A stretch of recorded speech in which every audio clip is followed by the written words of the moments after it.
नमस्कार, प्रखर राजपूत को देख रहे हैं आप। और आज तारीख 10 अप्रैल साल 2026 और इजराइल, फिलिस्तीन, लेबनान, पाकिस्तान, भारत समेत पूरी दुनिया की खबरों के साथ एक बार फिर से आपके सामने हाजिर हुआ हूं। दोस्तों, इस वीडियो में हम आपको बताएंगे कि ईरान के हैकरों ने इजराइल को नंगा कर दिया है।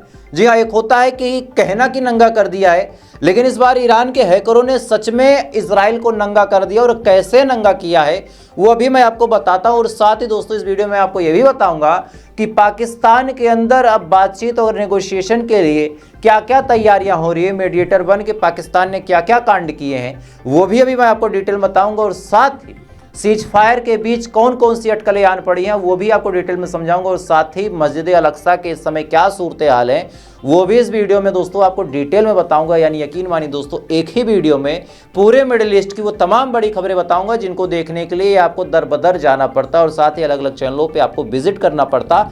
लेकिन एक ही वीडियो में एक ही चैनल पे हम पूरे मिडिल ईस्ट की बातें आपको बताएंगे। यानी यकीन मानिए दोस्तों, ये वीडियो बहुत ज़्यादा अहम होने वाली, बहुत ज़्यादा इंपॉर्टेंट होने वाली। इस वजह से वीडियो को लास्ट तक जरूर देखिएगा। चैनल पे नए हैं तो वीडियो को लाइक करके, चैनल को सब्सक्राइब करके अपना प्यार जरूर दीजिएगा। और साथ ही इजराइल और ईरान की इस जंग में आप किसके हक में दुआ करते हैं मुझे कमेंट करके बताइएगा। तब तक एक एक करके मैं आपको खबरें बताता हूं। और सबसे पहली खबर, जी हां, 10 अप्रैल साल 2026 की सबसे बड़ी खबर निकल के सामने आ रही कि ईरान के हैकरों ने इजराइल के पूर्व आर्मी चीफ का मोबाइल हैक कर लिया और ऐसी ऐसी जानकारियां निकाली जिन जानकारियों के बाद भाई साहब मुंह छुपाते फिर रहे हैं। क्या कांड है अब आपको समझाता हूं दोस्तों।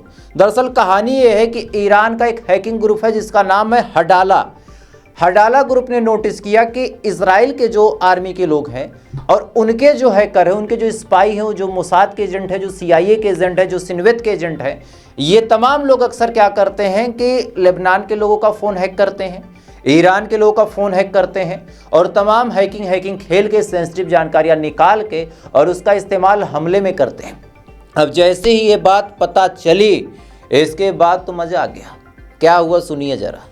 हडाला ग्रुप ने सबसे पहले टारगेट बनाया कि किसका फ़ोन हैक करते हैं। तो दिमाग में आया कि यार जो चीफ हो, जो आर्मी का ही चीफ हो, उसका फ़ोन हैक करते हैं। तो इनकी नज़र पड़ती है हरजी हलेवी पे। हरजी हलेवी भाई साहब चीफ, IDF के चीफ।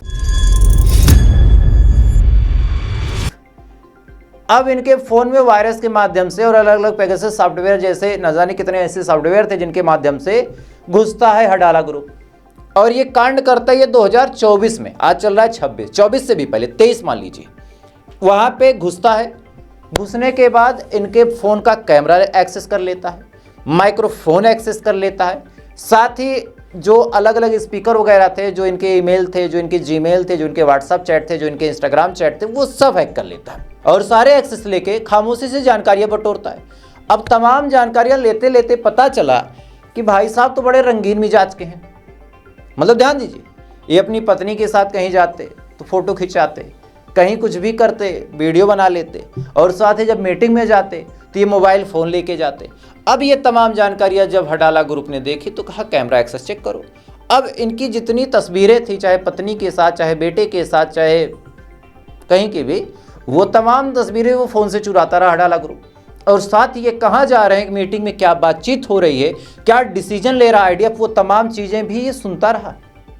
2 साल से सुनते सुनते सारी जानकारी इकट्ठा करते करते फाइनली अभी जब सीज फायर हो गया तो सीज फायर होने के बाद अब कोई खतरनाक मीटिंग तो हो नहीं रही और ये भाई साहब हो गए एक्स चीफ, यानी इनको चीफ की पदवी से हटा दिया गया तो इनका काम खत्म। तब हडाला ग्रुप ने क्या किया, तमाम जानकारी तो IRGC को ये दे ही रहा था, अब इनकी तस्वीरें शेयर कर दी सोशल मीडिया पे। अब ये भाई साहब कहीं बिना टी-शर्ट के खड़े, कहीं पत्नी के साथ की फ़ोटो। अब ये तमाम चीज़ जब इन्होंने देखी तो इनका तो सर फट गया। मामला इजराइल में फैला। सबसे बड़ा दुख इजराइलियों को ये है कि हर ट्विटर हमारा, फेसबुक हमारा, आईफोन हमारा, सैमसंग हमारा, इधर यूट्यूब हमारा, इंस्टाग्राम हमारा, स्नैपचैट हमारा, सारी चीज़ें हमारी हैं। इसके बावजूद यार यहीं हमारी इज्जत नीलाम हो रही। अब बहरहाल दोस्तों IDF पगलाया है।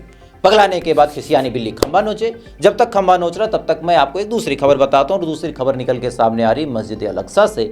40 दिन बाद मस्जिद अल-अक्सा खुल गई है और वहाँ का क्या मंजर एक बार देखें जरा।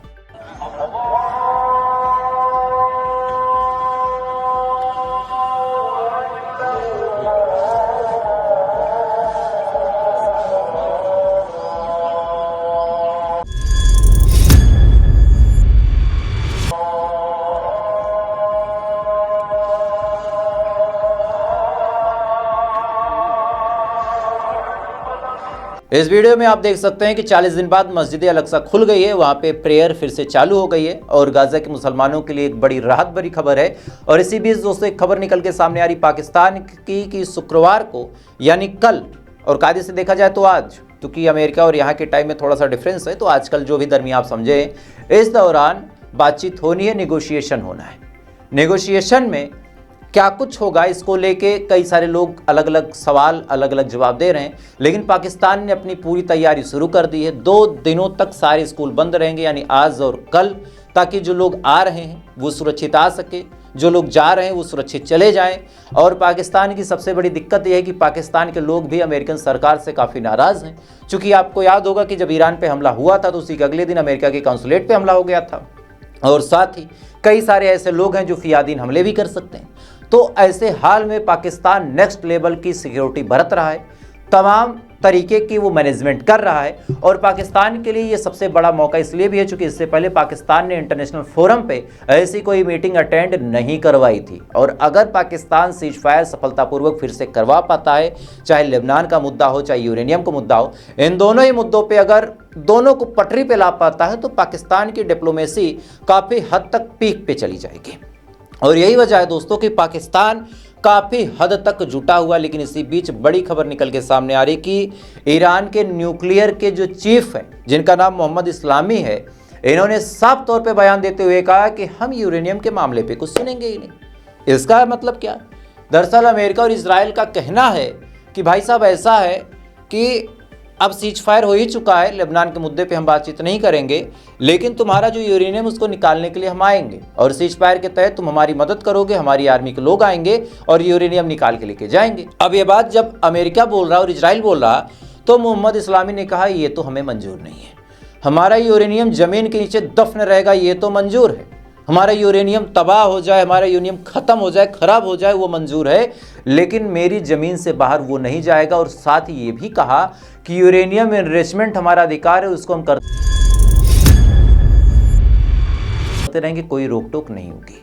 अब देखिए कि लेबनान के मुद्दे पे इजराइल कुछ सुनने को तैयार नहीं है, इधर यूरेनियम के मामले में ईरान कुछ सुनने को तैयार नहीं है। तो ऐसे हाल में सीज फायर कहाँ से होगा?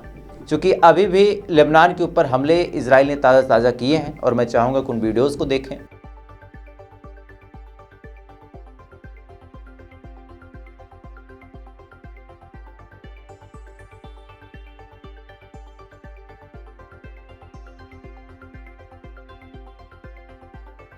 इसके अलावा दोस्तों मैंने आपको ये भी बताया कि किस हिसाब से जो हिजबुल्लाह के चीफ नईम कासिम थे उनको भी मार दिया गया। और साथ ही मोहम्मद पेजेश्कियन ने अब ट्वीट करके कहा है कि वो लेबनान के लोगों के साथ हैं और किसी भी सूरत हाल में लेबनान का साथ वो नहीं छोड़ने वाले। तो ऐसे हाल में चाहे आप ऐसे देखें चाहे वैसे देखें, दोनों ही सूरत हाल में कहानी बड़ी सिंपल सी है कि सीज फायर जैसी कोई चीज़ रद्द अमल में आती हुई दिखाई नहीं दे रही है।